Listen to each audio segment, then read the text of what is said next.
To the debate.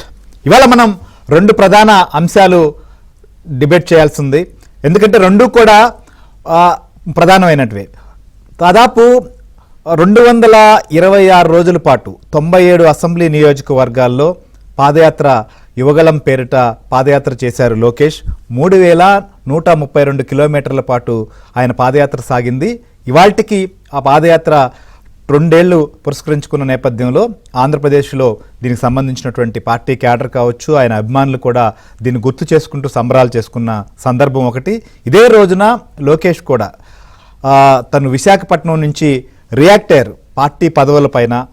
తనకు deputy CM సంబంధించిన చర్చ జరిగింది, దానికి సంబంధించినటువంటి అంశం పైన, లేదా ఒక నాయకుడు ఎన్ని దఫాలుగా ఒక పదవిలో ఉంటే బాగుంటుంది, ఎలా ఉంటే బాగుంటుంది అనేటువంటి ఒక అంశం పైన తన మనసులో ఏముందో కూడా ఆయన వ్యక్తం చేశాడు. అంతేకాదు కేసుల రెడ్ బుక్ కావచ్చు, లేకపోతే పార్టీలు మారినా పార్టీల సంబంధించినటువంటి వ్యవహారంలో, లేదా వాళ్ళు కూటమిలో ఉన్నటువంటి పార్టీల్లోకి వచ్చి రావచ్చు, లేకపోతే రాజకీయ సన్యాసమే చేయొచ్చు, కానీ తప్పు చేసినటువంటి వారిని వదలం, దానికి సంబంధించి ఏం చేయబోతున్నాం అనే అంశాలు కూడా మాట్లాడారు. ఎందుకంటే అప్పట్లో వైఎస్ఆర్సీపీ ముఖ్యమంత్రి జగన్ ఉన్నటువంటి పాలనలో అసలు ప్రతిపక్షాలు గొంతు విప్పి బలంగా తమ వాదన వినిపించలేనటువంటి సందర్భంలో లోకేష్ పాదయాత్రకు శ్రీకారం చుట్టడం, అసలు పాదయాత్ర సాగుతుందా, ఒక అడుగైనా ముందుకు పడుతుందా, ఒక్కరోజైనా పూర్తవుతుందా అనేటువంటి హేళనలు, అవమానాలు, అనేక రకాల విమర్శల నేపథ్యంలో అట్లా సాగినటువంటి పాదయాత్ర. దీనికోసం ప్రత్యేక జీవోలు, చివరికి మైక్ లాగడం, స్టూల్ ఎక్కితే స్టూల్ను కూడా లాగేసినటువంటి సందర్భాలు అనేకం చూసాం. వీటన్నిటినీ కూడా అధిగమిస్తూ ఒక్కొక్క అడుగు వేసుకుంటూ 3132 కిలోమీటర్ల పాటు సాగినటువంటి సందర్భం. సో ఒకవైపు ఈయన చేసినటువంటి పోరాటం అయితే, ఇంకొక వైపు సొంత పార్టీలోనే విభేదించి పార్లమెంటు సభ్యుడిగా ఉన్నటువంటి రఘురామకృష్ణరాజు అప్పట్లో పార్టీని విభేదించి ప్రజలకు సంబంధించినటువంటి విషయంలో ప్రశ్నిస్తూ రచ్చబండ ఏర్పాటు చేసి తనదైన శైలిలో పోరాటం సాగిస్తూ, ఇంకొక వైపు లీగల్గా జగన్మోహన్ రెడ్డి కావచ్చు, మిగిలినటువంటి వారు ఏ విధంగా కేసుల నుంచి తప్పించుకుంటున్నారు, వాటి స్టేటస్ ఏంటి, వాటిని ఏ విధంగా విచారించాలి, ఏ రకంగా తప్పు చేసినటువంటి వారికి శిక్షలు పడాలనే అంశం పైన కోర్టుకు కూడా వెళ్ళారు. దీనికి సంబంధించి కూడా సుప్రీంకోర్టులో ఇవాళ కొన్ని కీలకమైనటువంటి ఆదేశాలు కూడా వచ్చాయి. దీనికి సంబంధించి కూడా మనం డిస్కస్ చేయాలి. సో ముందుగా మనతో పాటు ఉండి శాసనసభ్యులు రఘురామకృష్ణరాజు గారు కూడా లైవ్లో ఉన్నారు. నమస్కారం సార్. నమస్తే శ్రీహరి సార్. ప్రధానంగా మన రెండు అంశాలు అయితే, ముఖ్యంగా మీరు ఏదైతే అప్పట్లో సొంత పార్టీని విభేదించి అన్ని రకాల పోరాటాలు సాగిస్తూ, దాంతోపాటుగా ప్రధానంగా ఈ సిబిఐ కావచ్చు, ఈడీ కేసుల విషయంలో ఏ రకంగా విచారణ నడుస్తోంది, ఎలా కోర్టు సంబంధించినటువంటి వ్యవహారం నుంచి తప్పించుకుంటున్నారనే దానిపైన సుప్రీంకోర్టుకు కూడా వెళ్ళారు. వేగంగా విచారణ జరగాలి, దోషులపైన చర్యలు తీసుకోవాలి, ఇంకొక వైపు బెయిల్ కూడా రద్దు చేయాలి. ఇన్నేళ్ల పాటు ఇన్ని సందర్భాల్లో కొనసాగడం ఏంటనేది కూడా అభ్యంతరం వ్యక్తం చేశారు. అయితే ఇవాళ సుప్రీంకోర్టు అయితే మాత్రం ఖచ్చితంగా ఇది రోజువారీ విచారణ జరగాలి, హైకోర్టు కూడా పర్యవేక్షించాలనేటువంటి ఆదేశాలు వచ్చాయి. సో స్టేట్ బదలాయించాలనేటువంటి అంశం పైన అవసరం లేకపోయినా కేసులు అయితే అక్కడ విచారణ సాగాలని నిర్ణయం తీసుకున్నారు. ఎట్లా చూడాలి ఈ రోజు వచ్చినటువంటి సుప్రీంకోర్టు ఆదేశాలను? అంటే ఇది నేను 2021 somewhere in మార్చ్, అంటే దగ్గర 4 సంవత్సరాలు, సుమారు 4 సంవత్సరాలు కావచ్చింది నేను ఫస్ట్ ఈ కేసు ఫైల్ చేశాను. సో అప్పుడు లోవర్ కోర్టులో, హైకోర్టులో నా అభ్యర్థిని తిరస్కరించిన తర్వాత అప్పుడు జగన్మోహన్ రెడ్డి ముఖ్యమంత్రిగా ఉండగా ఫైనల్ గా సుప్రీం కోర్టులో మళ్ళీ అక్కడ కూడా 2-3 బెంచ్లు మారి ఈరోజు ఫైనల్ గా ఓకే డిస్పోజ్డ్ యాజ్ విత్డ్రాన్. ఎందుకనంటే నేను కేసు ఫైల్ చేసినప్పుడు జగన్మోహన్ రెడ్డి గారు ముఖ్యమంత్రిగా ఉన్నాడు. ముఖ్యమంత్రిగా ఉండి మరి కోర్టులకు కూడా అటెండ్ అవ్వట్లేదు. చాలా మందిని సాక్షుల్ని కానీ కో అక్యూజ్ని కానీ పదవులు ఇచ్చి ఆయన పచ్చపరుచుకుంటున్నాడు. సో కాబట్టి ఆయన్ని బెయిల్ రద్దు చేస్తే ముఖ్యమంత్రి పదవిలో ఆయన ఉండడు, త్వరితగతిన కేసు విచారణ జరుగుతుంది అని చెప్పి నేను అప్పట్లో కేసు వేయటం జరిగింది. ఆయన ముఖ్యమంత్రిగా ఉన్నాడు కాబట్టి. బట్ ఈ కోర్టు తీర్పు అలా అలా అలా అలా సాగుతూ ఉండగా మరి ప్రజా కోర్టులో మరి తీర్పు మరి 2024 మే నెలలో వచ్చేసింది. ఆ ప్రజా కోర్టులో తీర్పు స్పష్టంగా చెప్పారు. ఎంత స్పష్టంగా చెప్పారో మనం చూసాం. అవును. సో ఆ రకంగా ఆయన బెయిల్ రద్దు చేయాలి ఎందుకు అంటే ముఖ్యమంత్రి కాబట్టి అన్నది ప్రజా తీర్పు ప్రకారం ఆయనకి ముఖ్యమంత్రి పదవీచ్యుతుడు అయిన తర్వాత ఇంకా బెయిల్ రద్దు చేయాలన్న అంశం has got no meaning. Okay. ఆ తర్వాత మ్యాటర్ ఎలక్షన్ అయిన తర్వాత మధ్యలో 2 సార్లు విచారణకు వచ్చినప్పుడు మేము అసలు ఆ బెయిల్ రద్దు గురించే మాట్లాడాల శ్రీహరి. ఓకే. మా లాయర్ గారు మాట్లాడింది we are not insisting on bail cancellation as is no more the chief minister కాబట్టి త్వరితగతిన ఇది విచారణ జరిగేలాగా చూడండి అంటే సిబిఐ 2 సార్లు వాయిదాన్ని కోరుకోవటం జరిగింది. ఫైనల్ గా హైకోర్టు పర్యవేక్షణ కూడా ఇక్కడ ఉంది అంటే మా లాయర్ గారు పర్యవేక్షణ మరి ఉందో లేదో కానీ వారానికి కేవలం 2 రోజులు విచారణ జరుగుతుంది.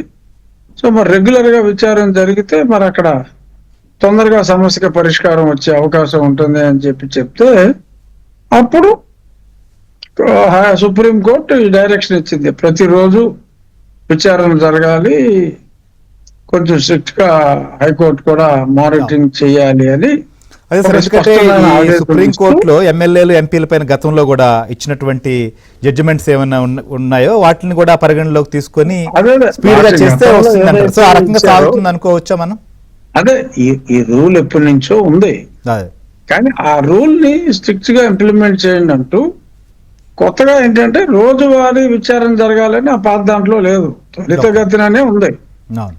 సో దానికి రోజువారీ అనే ఒక అంశాన్ని ఈ పర్టికులర్ కేసు విషయంలో, ఎందుకంటే 12 ఏళ్ళు ఆలస్యం అయింది కాబట్టి రోజువారీ అనే అంశాన్ని యాడ్ చేయడం జరిగింది.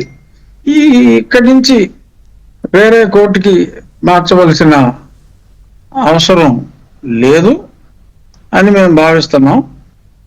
అని అంటే మేము కూడా దాన్ని గతంలో కూడా ఇన్సిస్ట్ చేయలేదు అని చెప్పిన మీదట, అంటే ఈ పిటిషన్ నేను చెప్పాను కదా ఎప్పుడో వేసిన పిటిషన్ దాని చేత ఇప్పుడు అది దానికి శాంక్టిటీ లేదు. కేవలం మేము ముందే విత్డ్రా చేయకుండా పర్సూ చేసింది ఎందుకంటే నిదానంగా చేసుకోండిరా అని ఎలాగో అనరు కాబట్టి సుప్రీంకోర్టులో ఒక డైరెక్షన్ తొందరగా చేయండి, రెగ్యులర్ గా విచారణ చేయండి అని అనటం కోసమే మరి నేను కూసింత ఖర్చు అయినా అంటే రచ్చబండ ద్వారా ప్రజాక్షేత్రంలో విజయం సాధించారు. ఇలా రోజువారీ విచారణ రచ్చబండ ద్వారా రోజుకు 1 గంట సేపు అన్యాయాల్ని అక్రమాల్ని ప్రజలకి కంటిన్యూస్ గా ఏకరువు పెట్టి మరి అక్కడైతే 5 సంవత్సరాలకు ఒకసారి ఆ తీర్పు అనేది అంతకుమించి డిలే చేయడానికి లేదు కాబట్టి ఆ ప్రజా కోర్టులో నాకు ఆ తీర్పు వచ్చేసింది కనుక ఇక్కడ నా ప్రేయరు ప్రజా కోర్టు తీర్పుతో సుప్రీం కోర్టులో నేను వేసిన పిటిషన్ కి పెద్ద శాంక్టిటీ లేదు. ఎందుకంటే ఆ కోరిక నాకు తీరవలసిన అవసరం లేదు, అందులో ఉన్నదే ప్రజలు తీర్చేశారు. కాగల కార్యం గంధర్వులు చేసినట్టు కోర్టు చేయవలసిన కార్యం ప్రజలు చేసేశారు. సో కాబట్టి ఐఎమ్ ఎక్స్ట్రీమ్లీ హ్యాపీ అప్పుడు ఇన్సిడెంట్తో. బట్ ఇది నేను గత 3 వాయిదాలుగా పోరాడింది ఎందుకంటే రెగ్యులర్ గా విచారణ చేయమని చెప్పి ఒక రిమార్క్ మళ్ళీ ఇంకొకసారి సుప్రీంకోర్టు నుంచి తెచ్చుకుంటే బహుశా కాస్త వేగవంతం అవుతుందేమో అన్న ఉద్దేశంలో నేను పర్సూ చేయటం జరిగింది. డెఫినెట్ గా ఈ రోజు ఇచ్చిన తీర్పు పట్ల నేను ఎనలేని సంతోషంతో ఉన్నా. గమ్మత్ ఏంటంటే శ్రీ సాక్షి వారు కూడా మరి ఎనలేని సంతోషంతో ఉండి మరి కొన్ని స్క్రోలింగ్ లో చూసా రఘురామరాజుకి ఎదురు నాకే ఎదురు తప్పైంది. నేను అత్యంత ఆనందంగా ఉల్లాసంగా ఉత్సాహంగా ఉంటే మరి నాకు ఎదురు తప్పని చెప్పి వాళ్ళు మాట్లాడతాం కాస్త హ్యూమర్ ని తీసుకొచ్చింది అంతమించి. బట్ రేపు పొద్దున్న డెఫినెట్ గా సాక్షి టైటిల్స్ అయితే బేభత్సంగా ఉంటాయి. ఎదురు దెబ్బతిన్న రఘురామ, మందలించిన సుప్రీంకోర్టు, ఇలా పెడతారు. చూసి నవ్వుకుంటాం. ఫ్యాక్ట్స్ కావాలంటే జరిగినట్టు ఈనాడు జ్యోతిలో వస్తుంది. బట్ కొంచెం కామెడీ కావాలంటే సాక్షి చదువుకోవాలి. రైట్. ఏమో సార్ మీరే చెప్పారు కదా గతంలో అప్పుడు వేసిన సందర్భం ఏంటి, అప్పుడు డిమాండ్ చేసిన సందర్భం ఏంటి, తర్వాత జరిగిన పరిణామాలు, మార్పులు, తర్వాత వచ్చినటువంటి తీర్పు. ముఖ్యమంత్రిగా అతను కోర్టుకు రావట్లేదు, Yes. ముఖ్యమంత్రిగా అతనికి రిలీఫ్ ఇస్తున్నారు, అందుచేత బెయిల్ రద్దు చేసి అని నేను ఎప్పుడో వేసిన పిటిషన్, కాలం చెల్లిన పిటిషన్ కేవలం ఒకే ఒక కారణంతో కంటిన్యూ చేశా, ఆ కారణం ఫుల్ఫిల్ అయింది. Okay, right sir. ఇంకొక అంశం, మీరు డిప్యూటీ స్పీకర్, నేను రాజకీయ కామెంట్స్ అందుకని వేరే రాజకీయాల్లోకి నన్ను involve చేయకమ్మా సందర్భం, ఎందుకంటే పాదయాత్ర ఇవాళ స్టార్ట్ అయ్యి 2 years పాదయాత్ర చేసి అంతవరకు సార్ ఎస్ ఈ యువకాలం ద్వారా ప్రజల్లో చైతన్యం తీసుకొచ్చిన యాత్ర ప్రారంభించి 2 సంవత్సరాలు అయిన సందర్భంగా ఆ పార్టీ క్యాడర్ ఉత్సాహంగా దాన్ని జరుపుకున్నారు. అది ఆయన ఒక అంశాన్ని ప్రస్తావించారు సార్, ప్రధానంగా ఏంటంటే ఆ మధ్య అందులో రాగమాక లేదు, నేను లాగను, ఒక్క అంశం మాత్రమే, అది కూడా సహజంగా ఆయన వ్యక్తిగత అభిప్రాయాన్ని చెప్పారు, పార్టీ అభిప్రాయాన్ని, నాయకుల అభిప్రాయాన్ని చెప్పలేదు. అదేంటంటే ఒక పదవి, ఏదైనా రాజకీయ సంబంధించిన పదవి ఒకరికి ఒక 3 దఫాలు వస్తే తర్వాత మిగిలినటువంటి వారికి ఇవ్వాలి, ఆ పదవిలో కొనసాగడం అనేది కాదు. నేను కూడా జనరల్ సెక్రటరీ పదవిని వదులుకోవాలనుకుంటున్నాను, ఇది నా వ్యక్తిగతమైనటువంటి అభిప్రాయం, అలా వస్తే ఎక్కువ మంది దాన్ని, ఆ ఆలోచన విధానాన్ని, లేకపోతే ఆయన ఏదైతే వ్యక్తం చేసిన అభిప్రాయాన్ని మీరేమనుకుంటారు? ఇదే అభిప్రాయం మొన్న మా రతన్ టాటా గారి విగ్రహావిష్కరణకి నారా లోకేష్ గారు వచ్చినప్పుడు ఆయన పార్టీ మీటింగ్ కూడా ఒకటి సమావేశం జరిగితే ఆ పార్టీ మీటింగ్ లో ఆయన ఇదే అభిప్రాయాన్ని చెప్పడం జరిగింది. సో ఆయన ఏదన్నా హృదయంలోంచి మాట్లాడే వ్యక్తి, మనస్ఫూర్తిగా మాట్లాడిన వ్యక్తి. డెఫినెట్ గా ఆయన మనోభావం 3 వారాల క్రితమే వేరే సందర్భంలో ఇదే మాట చెప్పారు.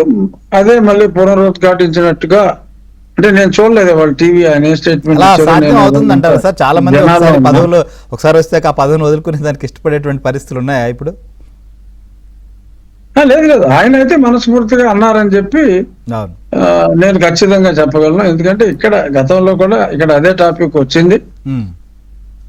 నువ్వు చెప్పింది పార్టీ, మాకు చెప్పింది party all India general secretary definite గా నెక్స్ట్ టైం నేను తప్పుకుంటాను అని చెప్పి అప్పుడు మా క్యాడర్ కి ఆయన ఓపెన్ గా చెప్పడం జరిగింది. కాబట్టి అది హృదయాంతరాల్లోంచి వచ్చిన మాటే కానీ లిప్ నుంచి వచ్చింది ఏదో ఏలాకాలంగా మాట్లాడింది అయితే కాదు.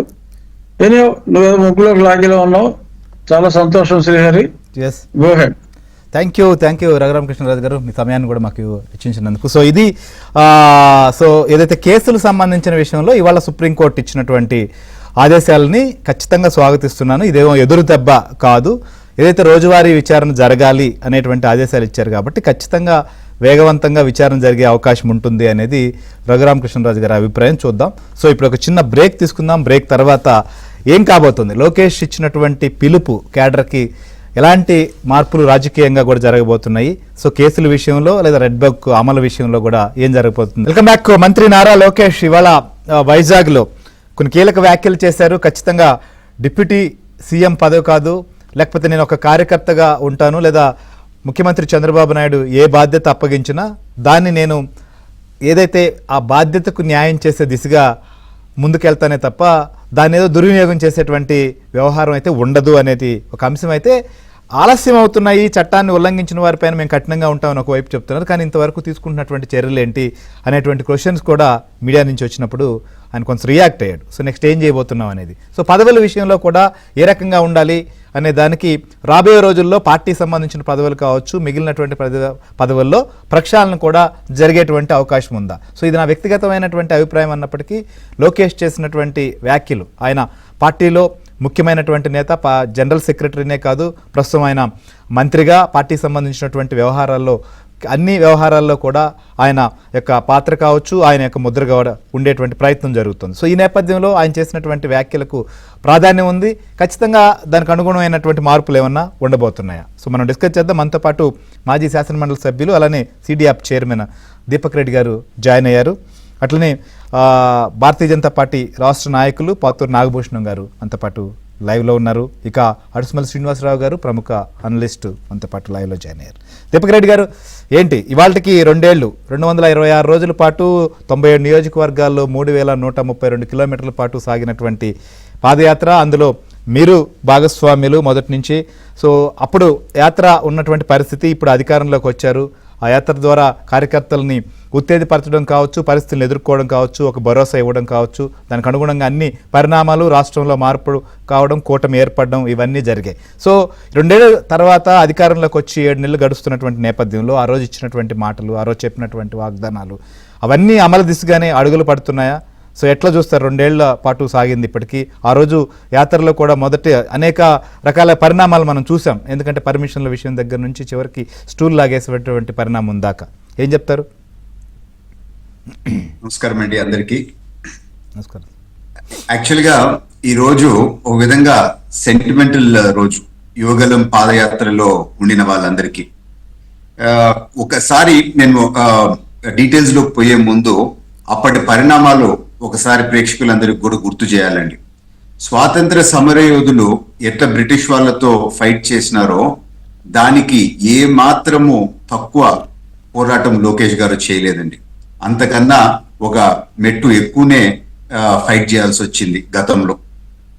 మా వెహికల్స్ ఆ స్టార్టింగ్ పాయింట్ కు పోయే దగ్గర ఆపే కాడ నుంచి ప్రతిరోజు పోలీసు వాళ్ళు ఏదో ఒక వ్యూహంతో వచ్చి ఆపేవాళ్ళు.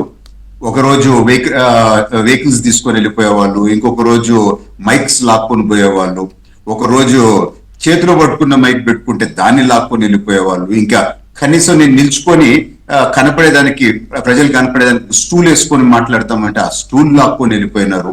అసలు ఎన్ని రకాల ఇబ్బందులు పెట్టాలో అన్ని రకాల ఇబ్బందులు పెట్టారు.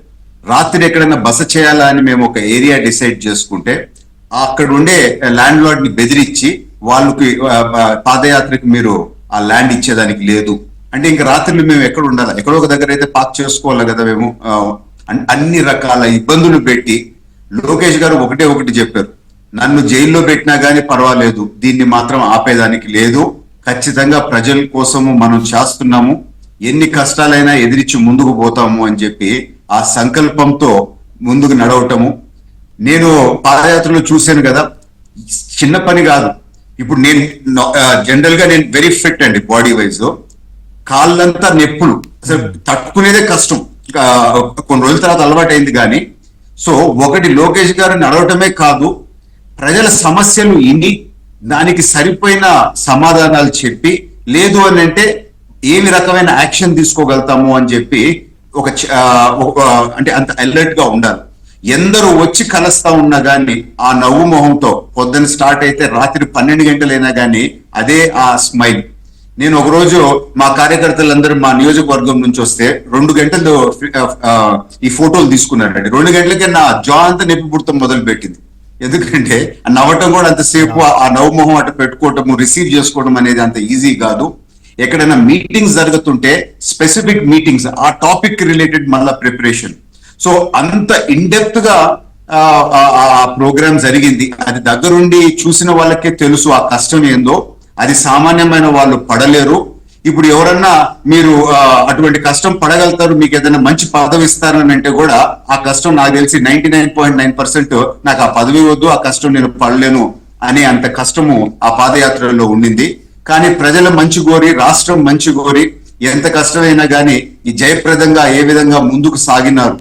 సో స్టార్టింగ్ రోజుల్లో ఎన్ని కష్టాలు పెట్టినా ఈచ్ పాసింగ్ టైం అది ఎంత జయప్రదంగా అది ముందుకు సాగింది అనేది ఇప్పుడు వెనక్కి తిరిగి చూస్తే చాలా సంతోషంగా ఉంది. నాకు గుర్తుంది, వైసీపీకి సంబంధించిన వాళ్ళు పాదయాత్రలో ఎవ్వరు లేరు అని చెప్పి వాళ్ళ ఛానల్లో ప్రచారం చేస్తుండేవాళ్ళు. ఆడ వేలాది మంది మా కళ్ళ ముందు ఉంటే ఒక ఫ్లెక్సీలు తీసుకునే దానికి, ఫోటోలు తీసుకునే దాని కొరకే 2 hours 3 hours లైన్లు కట్టేవాళ్ళు. సో అటువంటి పాదయాత్రను కూడా ఏ విధంగా రకరకాల కుట్రలు చేశారు. సో రాజకీయాల్లో ఇది ఒక కేస్ స్టడీగా మనం భావించవచ్చు. సో నేను అనుకునేది ఏంటంటే ఒక డైమండ్ షైన్ అయ్యేదానికి ఏ విధంగా దాన్ని పాలిష్ చేస్తా, కట్ చేస్తా, అన్ని రకాల కష్టాలు ఆయన అనుభవించి ఈ రోజు ఒక డైమండ్ రకంగా మనం ముందుకు వచ్చినారు. ఆంధ్ర రాష్ట్రానికి రాబోయే తరాలకు కూడా ఒక మంచి నాయకుడు మనకి ఉండాడని చెప్పి మనం అందరం ధైర్యంగా ఉండొచ్చు అని చెప్పి మాత్రం నేను తెలుపుకుంటున్నాను. ఈ రోజే అంటే ఒక నాయకుడిగా రాటుదేలి ఉండొచ్చు, మీకు భరోసా ఇచ్చాడు, అప్పుడు ఉన్నటువంటి పరిస్థితులను ధైర్యంగా ఎదుర్కొనే దానికి, గళం విప్పేదానికి ఒక అవకాశం, ఆ పరిస్థితి నెలకొంది. కానీ తర్వాత అదే ప్రక్రియలో చాలా మందికి, రైతులకు కావచ్చు, యువతకు కావచ్చు, వచ్చినటువంటి అనేక వర్గాలకు, మహిళలకు, అనేక రకాలైనటువంటి కులాలకు సంబంధించినటువంటి ప్రతినిధులకు అనేక ఇష్టాగోష్ఠులు, చర్చలు అన్నీ కూడా చేసినటువంటి పరిస్థితిని మనం చూసాం. సో వాటిని అమలు చేసేటువంటి ప్రక్రియలో అనుకున్న విధంగా సాగుతుంది అనుకుంటున్నారా? సో దానికి సంబంధించి ఇంకా చాలా ఎక్స్పెక్టేషన్స్ ఉన్నాయి. ఎందుకంటే ఇవాళ చూసినప్పుడు చాలా మందిలో పెట్టుబడులు, ముఖ్యంగా ఉపాధి అవకాశాలపైన చాలామంది ఆ రోజుల్లో ప్రశ్నించినటువంటి పరిస్థితిని మనం చూసాం.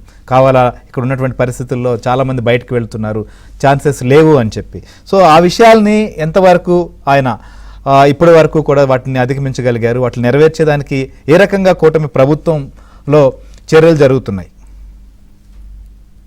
దీంతో అద్భుతమైన ఒక ఆస్పెక్ట్ నేను మీకు గుర్తు చేయాలా, మీ ద్వారా ప్రేక్షకులందరికీ గుర్తు చేయాలి. ఏంటి అని అంటే, జనరల్ గా పాదయాత్ర చేసి ఏదో మనము అక్కడ చెప్పేసి పోతామని కాదు. ప్రతి దగ్గర ఒక్కొక్క కాన్స్టిట్యున్సీలో ఒక స్టోన్ కూడా ఇప్పించినారండి, స్టోన్ పైన రాయిపించినారు, ఇవి మేము చేస్తాము అని చెప్పి. సో ప్రజలు ఇప్పుడు కూడా చూడొచ్చు ఆ కమిట్మెంట్స్ ఏమన్నా. ప్రతి 100 కిలోమీటర్స్ కి ఒక శిలాఫలకం లాగా కూడా వేశారు. అక్కడ ఒక్కొక్క ఇష్యూని ఆ ప్రాంతంలో, ఆ జిల్లాకు కానీ లేదా నియోజకవర్గానికి ప్రధానమైనటువంటి అంశాన్ని తీసుకొని. ఎస్, సో అవి రాయ పైన ఇప్పుడు ఉన్నాయి. సో ఇవి మేము కంప్లీట్ చేస్తాము అని చెప్పి వారు వేయటం జరిగింది. ఒక్కొక్కటి అయిపోయినప్పుడు అక్కడ లోకల్ గా మా ఎమ్మెల్యే అయితే ఉంది, మా పార్టీ కార్యకర్తలు అయితే ఉంది, ఇదిగో ఇచ్చిన కమిట్మెంట్ ఫుల్ఫిల్ అవుతా ఉంది అని చెప్పి చెప్పటం కూడా జరుగుతా ఉంది. సో అట్లా సుమారు ఇప్పుడు దాకా ఆ కమిట్మెంట్స్ లో ఒక గ్రేట్ పర్సంటేజ్ ఫుల్ఫిల్ కావటం జరిగింది. ఇంకా కాస్త కోస్త ఉండేవి కూడా, అవి కూడా త్వరలో ఫుల్ఫిల్ అయ్యే విధంగానే వారు చర్యలు తీసుకుంటున్నారు. ఈ రోజు ప్రెస్ ముందు వారు చెప్పినారు, వారికి వారే వాలంటీర్ గా చెప్పినారు, మేము ఇచ్చిన కమిట్మెంట్స్, మేము ఇచ్చిన మాట, ఖచ్చితంగా ప్రతి మాటని మేము నిలబెట్టుకుంటాము అని చెప్పి ప్రెస్ అడగక ముందే వారికి. ఎందుకంటే సార్, ఇప్పుడు యువగాళం యాత్ర అనగానే లోకేష్ గారి యాత్ర సంబంధించి ఆయన ఇచ్చిన వాగ్దానాలు ఒకవైపు అయితే, అన్నిటినీ డామినేట్ చేస్తున్నది red book. So red book ఏం చేశారు? రెడ్ బుక్కే మొత్తం యాత్రలో రాసుకున్నారు, అదే ఇంప్లిమెంట్ చేస్తున్నారు అనేటువంటి ఒక వాదన కూడా జరుగుతున్నటువంటిది, లేదా ప్రతిపక్షాల నుంచి మిమ్మల్ని విమర్శిస్తున్న నేపథ్యంలో. సో ఇవి కూడా డెవలప్మెంట్ యాక్టివిటీస్, ప్రజలకు ఏం చేశాము, మనం ఏం చేయగలిగాము, ఏం చేయబోతున్నాం అనేది కూడా చాలా ముఖ్యం. కాబట్టి వాటి మీద కూడా మనం డిస్కస్ చేద్దాం. సరే, నాగభూషణ్ గారు నమస్కారం. నాగభూషణ్ గారు ఏం చెప్తారు? ఇవాళ యాత్రకు సంబంధించినటువంటి సందర్భం అయితే, సో ముఖ్యంగా ప్రజలకు వాటిని ఇచ్చినటువంటి, సో కూటమి ప్రభుత్వం ఇచ్చినటువంటి వాగ్దానాలు అమలు చేయాలి, అట్లనే ఆయన పాదయాత్ర చేసినప్పుడు జనాల్లోకి వెళ్ళినప్పుడు ఇచ్చినటువంటి వాగ్దానాలని అమలు చేయాల్సినటువంటి పరిస్థితి. ఇంకొక వైపు అనేక సవాళ్లు, ఆర్థిక పరిస్థితులు మనం చూస్తున్నాం, లేదా ఇండస్ట్రీస్ రావాలంటే ఉన్నటువంటి ఛాలెంజెస్ చూస్తున్నాం, ఇవాళ కూడా ప్రస్తావించినటువంటి పరిస్థితి. సో ఈ నేపథ్యంలో వీటన్నిటిని ఎలా అధిగమించాల్సినటువంటి అవసరం ఉంది, ఎలా అధిగమించేటువంటి పరిస్థితి ఉంది? నమస్తే శ్రీహరి గారు, అదేవిధంగా సోదరుడు దీపక్ రెడ్డి గారికి, మన శ్రీనివాసరావు గారికి, ఏబిఎన్ ప్రేక్షకులందరూ కూడా ముందుగా నా నమస్కారాలు తెలియజేస్తున్నాను. సో మనం కనుక ఇందాక దీపక్ రెడ్డి గారు కనుక ఒకసారి ఆయన చెప్పిన దాన్ని బట్టి అనాలిసిస్ చేస్తే మనం చరిత్ర ఒకసారి తెలుసుకోవాలి. ఎందుకంటే ఆ చరిత్ర చాలా ఇంపార్టెంట్. 5 సంవత్సరాలు ఎంతమంది మనం నరకం అనుభవించామనేది చూసాం. ఒక స్టేజ్లో అయితే ఇంకొక 20 ఏళ్ళు ఈ జగన్మోహన్ రెడ్డి ఉంటాడా, 21, 22 కరోనా టైంలో. అంటే అతను కరోనా టైంలో కూడా ఒక ప్రజల సంక్షేమం గురించి కాకుండా జనాలు ఇబ్బంది పెట్టే కార్యక్రమం, అరెస్టులు చేయటం, జైలుకి పంపించడం, ఈ కార్యక్రమాలు అంటే కరోనాతో వాళ్ళు కూడా ఇబ్బంది పడాలి, అట్లా చేసిన సందర్భాలు మనం నరందా కిషోర్ గారు అంటే కొంతమందిని మనం చూసాం. రాజేష్ అని ఇక్కడ విజయవాడలో వీళ్ళందరూ అరెస్ట్ చేశారు కరోనా టైంలో. సో ఆ టైంలో అతను చేసినటువంటి ముర్గ పరిపాలన, తుగ్లక్ పరిపాలన, లేకపోతే ఒక రావణాసురుడు, కంసుడు, హిరణాక్షుడు, ఎన్నో కంపారిజన్ చేయొచ్చు. వీళ్ళందరూ మోసపోస్తే అందులోంచి వస్తాడు జగన్మోహన్ రెడ్డి. అందుకనే ఇవాళ ఆ పరిస్థితుల్లో ధైర్యం చేసి, అంటే మనం చూసాం వివేకానంద రెడ్డి మర్డర్ కేసు చూసాం, కోడికత్తి కేసు చేసాం, రకరకాలుగా అతను ఎలక్షన్ ముందు ఏమేమి స్టంట్లు చేశారన్నది.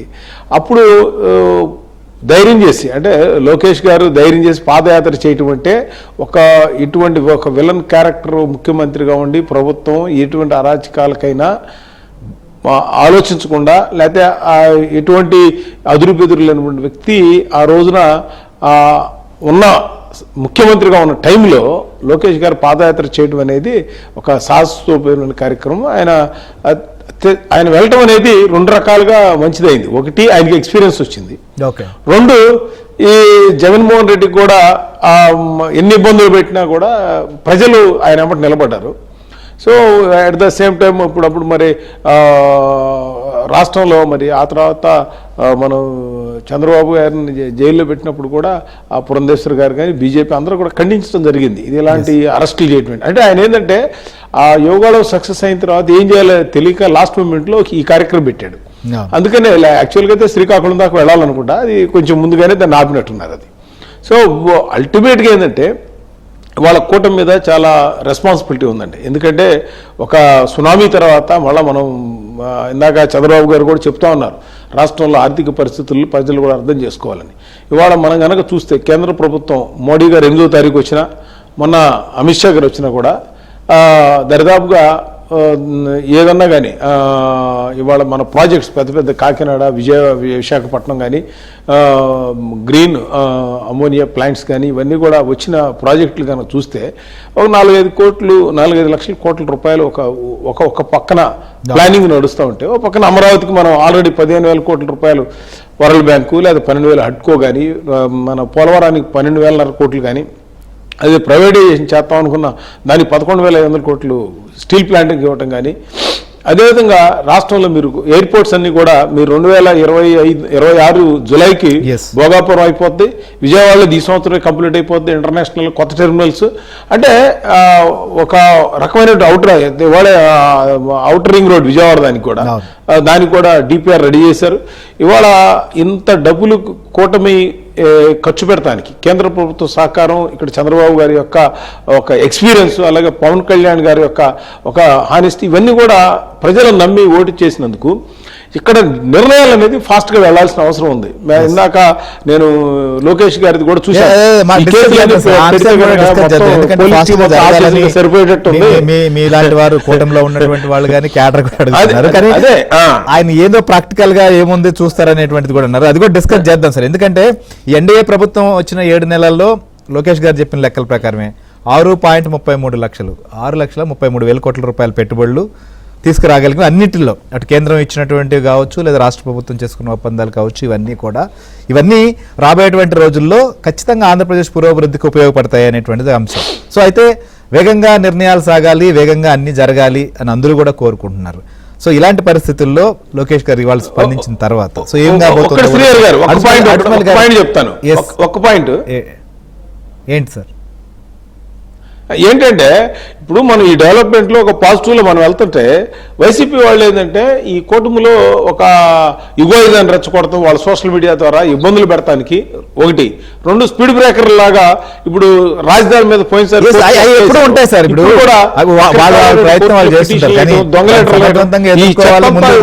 రాజకీయంగా మీకు కూడా దాని మీద కూడా సీఎం అనే పదవి మీద కూడా డిస్కషన్ కి వచ్చినప్పుడు మీడియా క్వశ్చన్ చేసింది, దాని మీద కూడా ఆయన మాట్లాడారు. అది కూడా అర్సిమల్ గారు వాళ్ళ వైజాగ్ లో లోకేష్ రియాక్ట్ అయ్యారు.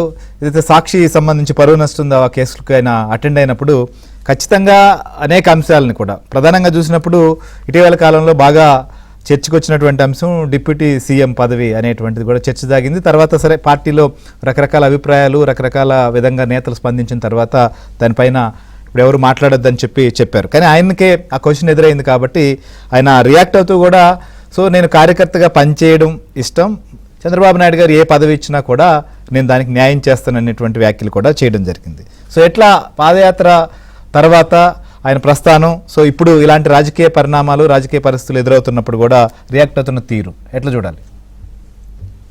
అందరికీ నమస్కారం అండి. శ్రీహరి గారు, మీకు, నాగభూషణం గారికి, దీపక్ రెడ్డి గారికి అందరికీ నమస్కారం. ఏబిఎన్ వీక్షకులందరికీ నమస్కారం. ఇక్కడ ఇప్పుడు లోకేష్ గారి పాదయాత్ర లేదా లోకేష్ గారి రాజకీయం చూడాలంటే మనం 2019కి ముందు తర్వాత అనేటువంటిగా విభజించి చూసుకోవాలండి. ఎందుకంటే అసలు లోకేష్ గారి ముందు పెద్ద టాస్క్లు ఉన్నాయి. ఎందుకంటే ఒక పక్కన ఎన్టీ రామారావు గారు మనవడం, అలాగే అప్పటికి 3 సార్లు ముఖ్యమంత్రిగా చేసిన ఒక ఆత్మవిశ్వాసానికి ఐకాన్ గా ఉన్న చంద్రబాబు నాయుడు గారి కొడుకు, ఒక పక్కన box office bonanza mass of God of masses Balakrishna గారు అల్లుడు మేనల్లుడు. ఇంతమంది ఆయన ముందు పెద్ద గోడల్లో ఉన్నారు. వాటిని దాటుకుని వెళ్ళాలి ఆయన రాజకీయంలో. వాళ్ళందరూ దాటిన తర్వాత ఈయన ఎక్స్పోజ్ అవుతాడు యాక్చువల్ గా. అయితే ఆయన చిన్నతనం నుంచి చూడండి, అతని బాల్యం అంతా కూడా నాన్నగారు బిజీలో కరిగిపోయిందండి. బాల్యం అనేటువంటిది ఆ నాన్నగారితో సాన్నిధ్యము సాంగత్యము ఆ సరదాలు సంతోషాలన్నీ త్యాగం చేశాడు. అలాగే అమ్మగారు క్రమశిక్షణతో పెంచారు, బాగా చదువుకున్నాడు, మంచి ఉద్యోగం చేశాడు, రాజకీయాల్లోకి వచ్చాడు. కార్యకర్తల సంక్షేమ నిధి, ఇప్పుడు ఇవాళ బటన్ నొక్కితే అకౌంట్ లో పడిపోతున్న ఈ స్కీము 2009లోనే నగదు బదిలీ స్కీమ్ అనేటువంటిది అతను రూపకల్పన చేశాడండి. అయితే 2014 తర్వాత అధికారంలోకి వచ్చిన ఆయన మంత్రిగా కొన్ని బాధ్యతలు తీసుకున్నాడు. డెఫినెట్ గా ఆయన తీసుకున్న బాధ్యతల వరకు పూర్తిగా అవార్డులు రివార్డులు అన్ని పొందాడు. ఆయన మంచి పేరు తెచ్చుకున్నాడు. దురదృష్టవశాత్తు ఆయన మంగళగిరిలో ఓడిపోయాడు. ఆయన దానికి అనేక కారణాలు ఉన్నాయి, అది మనందరికీ తెలిసింది, అనేక సార్లు మాట్లాడుకున్నాం. అయితే 2019 తర్వాత రాష్ట్రంలో ఒక అరాచకము చట్ట రాజ్యాంగ ఉల్లంఘనలు, ప్రజా వ్యతిరేక నిర్ణయాలు, ఒక నియంతృత్వం నిరంకుశం విచ్చలవిడిగా విశృంఖలంగా ఉన్న రోజుల్లో చాలా మంది నాయకులు అప్పటికి అనేక సార్లు పార్టీలోను ప్రభుత్వాల్లోనూ పదవులు పొందిన వాళ్ళందరూ కూడా ఓపెన్ గా చెప్తున్నారు, తెలుగుదేశంలో బాధపడినా కానీ కొంచెం నన్ను క్షమించాలి, బాధపడేది బాధగానే ఉంటాయి. అందరూ దాక్కున్నారండి. ఒక రకంగా చెప్పాలంటే 2/3 మంది సైలెంట్ మోడ్ లోకి వెళ్ళిపోయి నిశ్శబ్దంగా ఉన్నారు. కొంతమంది పోరాటాలు కేసులైనా మనం చూసాం కదా, కొంతమంది నాయకులు. మిగిలిన ఒక వంతు బయటకు వచ్చిన వాళ్ళేమో గృహ నిర్బంధాలు, అడిగే బయట పెట్టిన వాళ్ళ కేసులు, వేధింపులు, తీసుకెళ్లి దారుణంగా హింస అనేక రకాలుగా వేధించాడండి. అలాంటి పరిస్థితుల్లో చంద్రబాబు నాయుడు గారు ఓ పక్కన, లోకేష్ గారు ఓ పక్కన వీర విహారం చేశారు. ఇక్కడ పాదయాత్రలో, యువగళం పాదయాత్రలో లోకేష్ గారు ఎస్టాబ్లిష్ అయ్యాడు, నాయకుడికి ఎదిగడనేటువంటిది కాదండి. ఆయన 2019 తర్వాత కార్యకర్తకి కష్టం వస్తే అండగా నిలబడ్డాడు, లేఖలుగా సహాయం చేశాడు. ఎవరికి ఏ ఇబ్బంది వచ్చినా జగన్మోహన్ రెడ్డి పెట్టిన ఇబ్బందులు కార్యకర్తలకు ఎలా ఉందో తెలియదు కానీ లోకేష్ గారు కంటిన్యూ కొనుక్కు లేకుండా చేశాడు. ప్రతి ఏదో రోజు ఎక్కడో చోట ఏదో మూల ఏదో ఘటన జరిగింది. వాళ్ళందరినీ ఆదుకుంటాం, రకరకాల ఏ రూపంలో సహాయం చేయాలో ఆ రూపంలో సహాయం చేయటం. ఇంతే కాకుండా సాధారణ ప్రజలకు ఎవరికి కష్టం వచ్చినా కానీ సోషల్ మీడియాలో చూసుకోవడం స్పందించాడు. చిత్తూరు జిల్లాలో చిన్న పిల్లడు ఆటో మీద తిరిగితే ఆటోలు పోషిస్తున్నాడంటే ఇమీడియట్ గా పిల్లడు చదువుకోవడానికి ఏర్పాటు చేసి ఆ కుటుంబాన్ని ఆదుకున్నాడు. ఇలాగ అనేకం 1-2 కాదండి. తోట చంద్రబాబు అన్నా, లేకపోతే డాక్టర్ గారి విషయంలో, డాక్టర్ సుధాకర్ గారి విషయంలో అన్నా, ఇక్కడ నాగమ్మ విషయంలో అయినా, అబ్దుల్ సలాం విషయంలో అన్నా, ఏ విషయంలో అన్నా, పార్టీ కాదా ఏదైనా కానీ ఆయన ప్రజలకు దగ్గరేడు.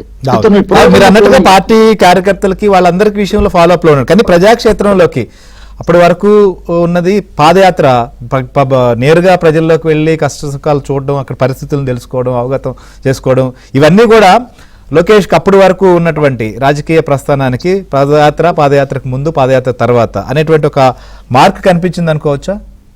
ఖచ్చితంగానండి. ఆయన్ని ఎప్పుడైతే ట్రోల్ చేశారు, అతని ఆహారాన్ని భాషని అన్ని విధాలుగా ట్రోల్ చేసి అత్యంత దారుణంగా కించపరిచారు. జుగుప్సాకరమైన భాషతో ఆయన్ని వ్యక్తిగతంగా ఆనందం చేశారు. అయితే ఆయన పాదయాత్రకి బయలుదేరడం యువగళం పేరుతో సాహసం అని చెప్పారు మిత్రులు. ఆయన ఆభూషణం కాదండి, దుస్సాహసం అండి.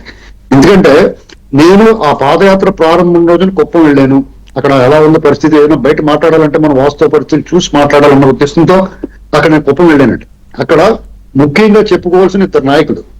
లోకేష్ గారికి ఈ యువగళం రథానికి 2 చక్రాలుగా నిలబడిన వాళ్ళు అమర్నాథ్ రెడ్డి గారు, దీపక్ రెడ్డి గారు. ఖచ్చితంగా వాళ్ళతో అభినందించి తీరాలి.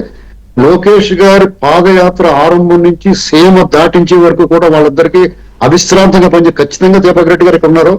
ఆయనతో నాకు ప్రత్యక్షంగా పరిచయం లేదు, ఆయన ఫోన్ నెంబర్ నా దగ్గర లేదు కాబట్టి ఎన్నాళ్ళ నుంచి నేను చెప్పలేకపోయాను. ఆయన ఖచ్చితంగా అభినందనలు చెప్పాలండి. ఎందుకంటే తెలుగుదేశం పార్టీ శ్రేణులు ఆ వాళ్ళ కుప్పంలో పాదయాత్ర ప్రారంభం రోజున 175 నియోజకవర్గాల ఇన్ఛార్జీలు, అప్పటికి ఎమ్మెల్యేలు ఎవరైతే ఉన్నారో వాళ్ళు, ఎమ్మెల్సీలు, పార్టీ బాధ్యులందరూ కూడా అక్కడ హాజరవ్వాలనేటువంటిది, ప్రారంభం రోజున కలవాలనేటువంటి ఒక సూచన పార్టీ నుంచి.